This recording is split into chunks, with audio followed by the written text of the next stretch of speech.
If you want to know the reality of travelling across the Cook Strait and also the north side of the South Island, keep watching.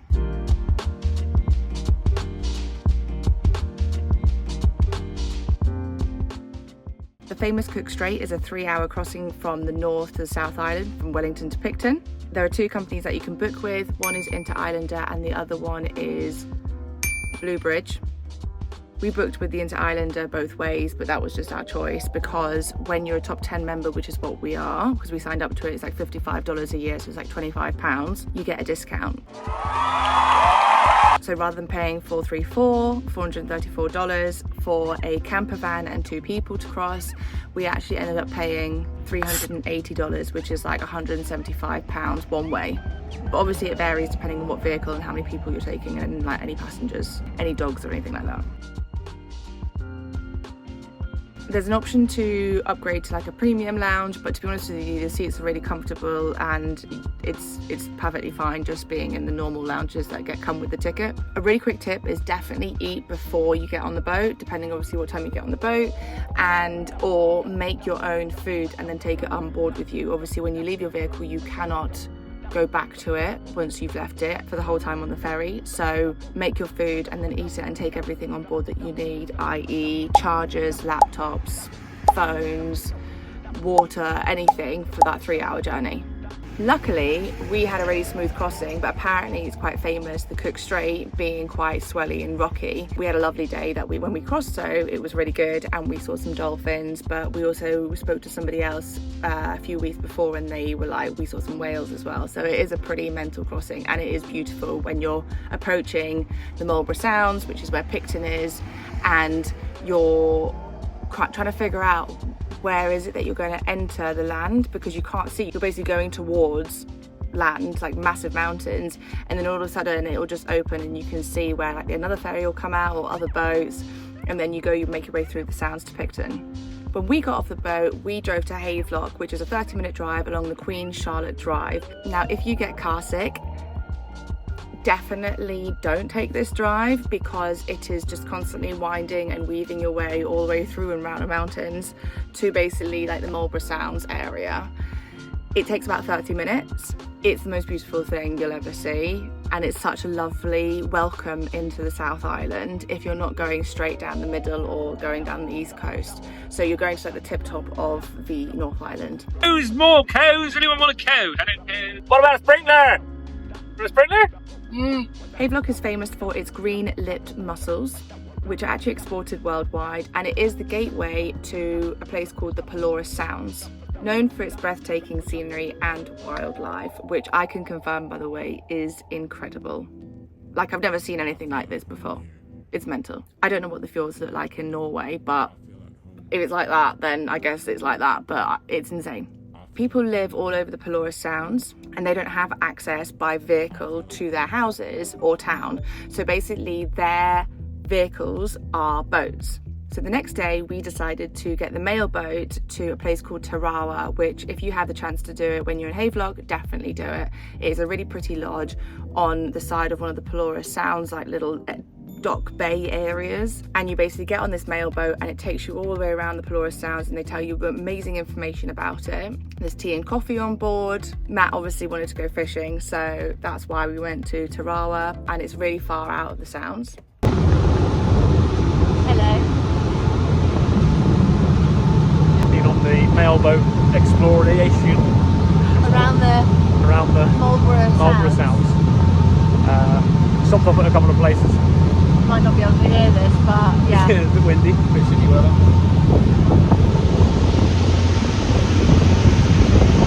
We're on a little cruise. Yeah. And I got the fishing rod out at the last wharf we were at. Caught a mahoosive snapper for dinner. Oh yeah. Proved all the locals wrong. Yeah. They said you're not going to catch shit from here, and I said, well, I want a snapper and I'm not leaving it until I got one. Anyway, Mother Teresa's trying to enjoy her coffee. So we'll see you later. Bless thee. What? Bless thee. Bless thee. Coffee. Holy Spirit. Holy Holy Ghost.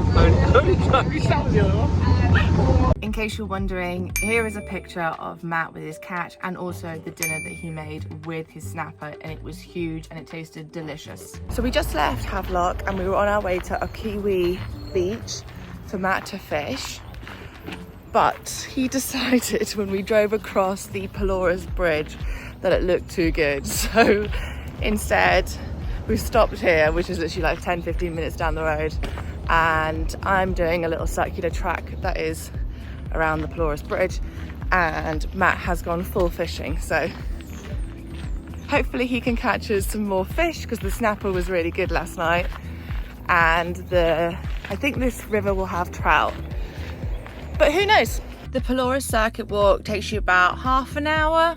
It's not long and it's really amazing. Again, you go across this rickety bridge, you go through all the forest, you see some more waterfalls, there's the odd bird here and there, and then it got really hot, so I thought, you know what, I'm gonna cool off for a little swim in the river, and that's freezing cold, and I saw a trout, but Matt never saw a fish, and I thought, you know what, I'll get the drone out and give it a test run and see what we can play around with all the different settings.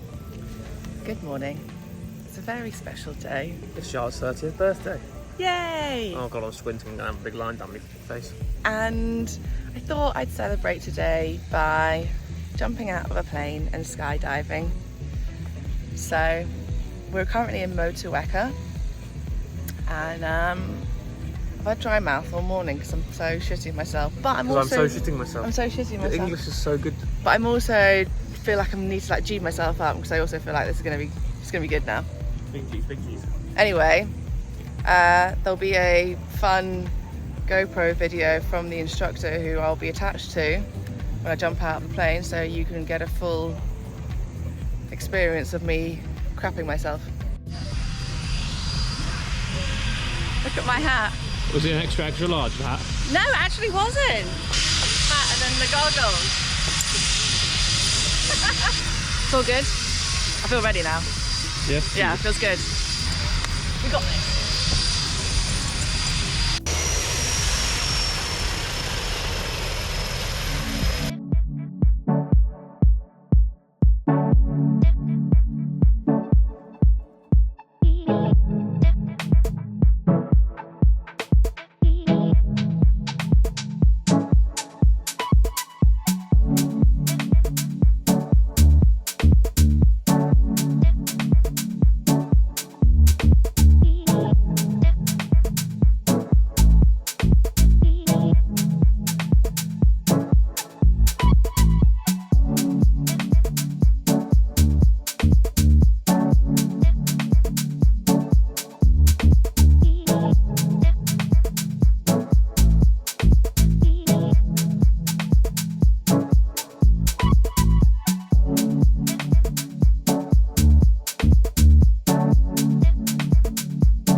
Oh, yes! Welcome back to Earth. How's that for you? Amazing! Amazing, you're awesome. Look at you having fun.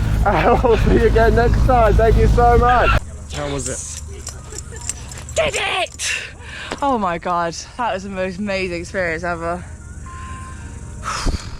Yeah, happy? Yeah.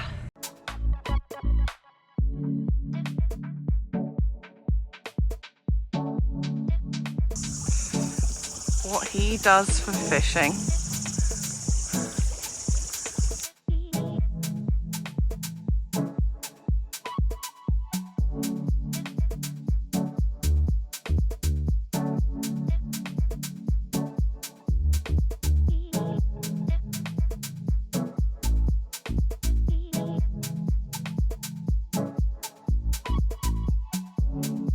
We just got off the aqua taxi from Mahu. Yeah, I'm not sure how to say it. Morale? Could be that morale, yeah. And Saw the split apple rock. Split apple rock? Split apple rock. Split apple rock. Yoda. And we got the taxi to Anchorage Bay, which is a Captain Cook, who did he say? No, French guy called De River de Ver or something. Ver. He founded it and named it Anchorage because it's one of the best anchorages in the South Pacific, which you can see why, because it's so sheltered. It's almost like a wine glass bay sort of thing, isn't it? Where it's so sort of tucked away, comes back on itself, the bay. So there's zero wind in there whatsoever. It's lovely, lovely bay. Nice. Oh, careful of your footies. And now we are walking out to a place called Pithead Point, which is slightly off the track to walk back to the van, because you can walk back to Morale. But we're going there. Hours. Yeah, but we're going here because today is a fishing day. Hurrah! We've got a big fishing rod, huzzah, and a little farter in my bag here. Anyway, let's see if we catch any fish today.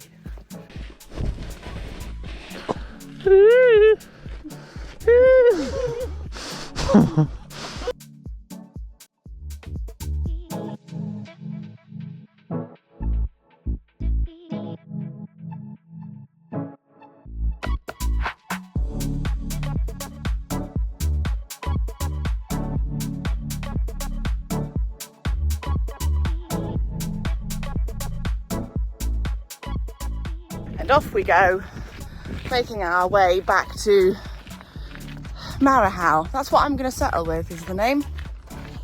This is the view. Hello.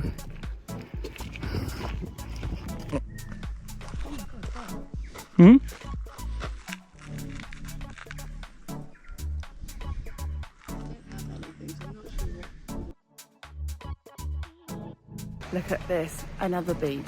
Little hidden beach, but another beach.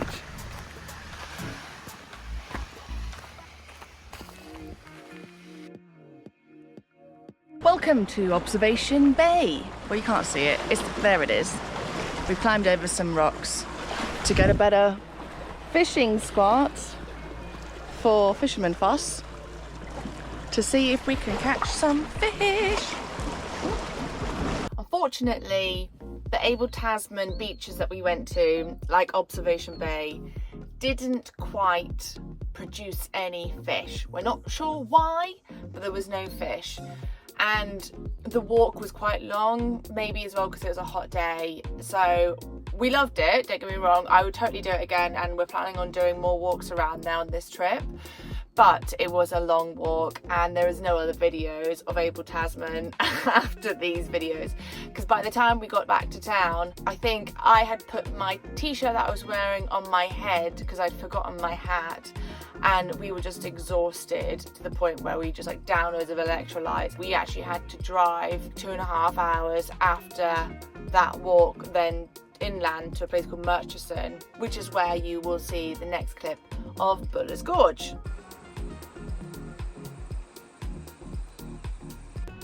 I'm off to find Matt. He crossed over to the gorge a couple of hours ago, but he's gone panning for gold. So let's see if he's caught any or found any gold. Just be warned, there are sandflies everywhere at Pelorus Gorge. You've got to pay about $15 to get in to go across the bridge and do the little walk around. Finally found Matt. Look who I found. Monsieur Foss, the gold mining king. And he had found a little bit of gold, which is quite cute, but we both had been bitten to shreds by sandflies.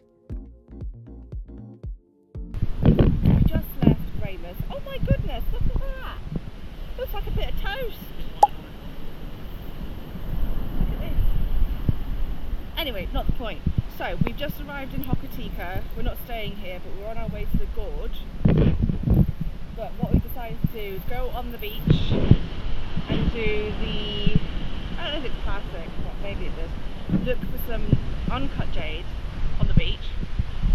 The beach basically is a really long beach, and we're going to find some jade here and then hopefully take it somewhere to carve it up into some piece of jewellery. seems like that's kind of like the cheapest option. So we'll see. Oh, and a really fun update. So when we were at that campsite in Greymouth, they said leave your chairs on your like plot where you can park up if you're going to go out today. So we did, and we came back yesterday and the chairs are gone. So we have no outdoor chairs anymore, somebody took our chairs. So that's great, but you know, it's not the worst thing in the world. They were like £15 or $30 chairs. So yeah, that's that. Right, let's go hunting for some jade. That's a good one. That? Yeah. It's not jade. I just found this one. You put it in the water. Look down to the big wave. Big waves. Here she comes. But it's okay because I got my wellies on. Woo! I got caught by a wave. I'll show you. Me boots come off. Oh dear. Haven't got any. They're not dry anymore. Oh well. Oh well. Oh sugar me! Sugar, I'm not ready! Alright, we're back to it. All of the jade. Well, hopefully it's jade. Who knows? Could be anything. Could just be some rocks. Got a whole bloody bag of rocks. We've just come from jade hunting, which you would have seen. And now we're going to the famous Hokitika. I don't think you found it. I think that one little bit you found. Yeah. We Hokitika. found some cool rocks anyway. Very green. Well, we're here now anyway. Hokitika Gorge. Famous gorge. Don't know why. It was about half an hour drive though from main Hokitika town. It's a very blue, isn't it? That's the thing is the colour.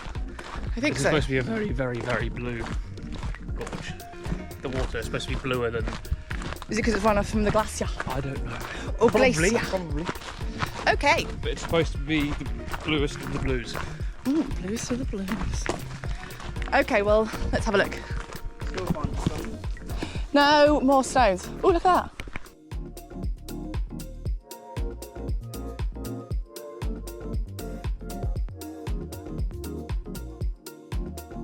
After the gorge, we carried on our drive to Greymouth, where we were just staying for a few nights, and Matt got a delivery which we will show you in the next episode, but it has been with us in the van ever since.